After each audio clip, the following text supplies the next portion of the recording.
નમસ્કાર મિત્રો, હું છું મનીષ ભંડેરી. તાજેતરમાં જ ગુજરાત સરકાર દ્વારા મેરેજ એક્ટની અંદર સુધારા છે એ કરવામાં આવ્યા. આ મેરેજ એક્ટમાં સુધારા છે એ બે ત્રણ સમાજોની માગણીના હિસાબે ગુજરાત સરકારે કર્યા. એવા ફાંકા છે એ ગુજરાતના ભાજપના નેતાઓ છે એ મારી રહ્યા છે.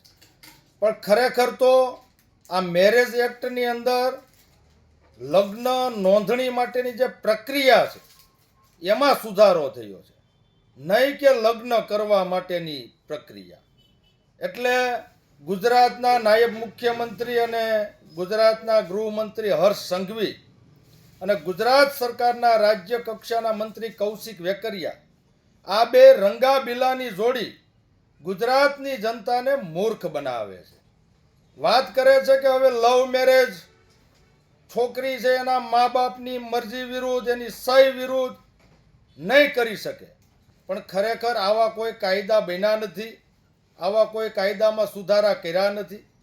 કારણ કે હિન્દુ મેરેજ એક્ટ છે એ કેન્દ્ર સરકારનો કાયદો છે.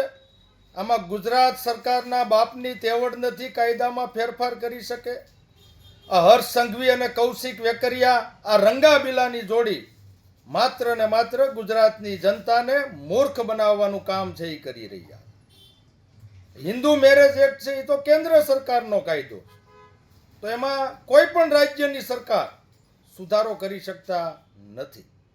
માત્ર લગ્ન નોંધણી કરવા માટેની જે પ્રક્રિયા હતી, મેરેજ સર્ટિફિકેટ જે તાબડતોબ તાત્કાલિક જે ગ્રામ્ય વિસ્તાર હોય તો તલાટી મંત્રી પાસેથી, શહેરી વિસ્તાર હોય તો નગરપાલિકામાંથી, મહાનગરપાલિકા હોય તો મહાનગરપાલિકામાંથી જે મેરેજ સર્ટિફિકેટ તાબડતોબ એટલે કે 2-4 દિવસમાં મળી જતું હતું, એના બદલે હવે 30 દિવસે મળવાનું છે.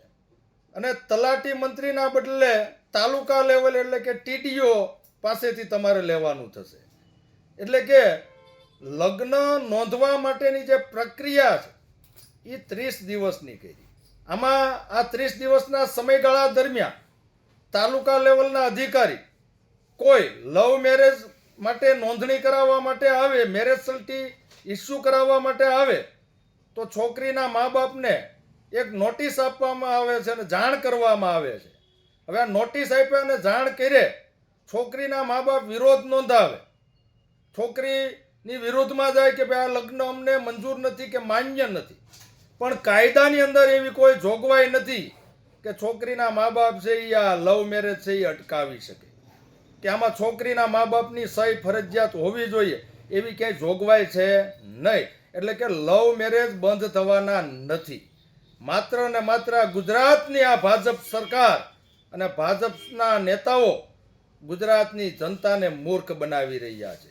એટલે મારે ગુજરાતની જનતાને બે હાથ જોડીને નમ્ર વિનંતી છે કે આ ગુજરાતની આ ભાજપને, ગુજરાતના ભાજપના નેતાઓને ઓળખો અને ટૂંક સમયમાં જ જ્યારે સ્થાનિક સ્વરાજ્યની ચૂંટણીઓ એટલે કે તાલુકા, જિલ્લા પંચાયત, નગરપાલિકા અને મહાનગરપાલિકાઓની ચૂંટણીઓ આવી રહી છે, ત્યારે ગુજરાતની ભ્રષ્ટ ભાજપ સરકાર અને ગુજરાતના લોકોને મૂર્ખ બનાવતી આ ભાજપ સરકાર અને ભાજપના નેતાઓને જાકારો આપવાનું કામ આ ગુજરાતની સમજુ અને શાણી જનતા છે કરવાની છે. અસ્તુ. જય હિન્દ, જય જય ગરવી ગુજરાત.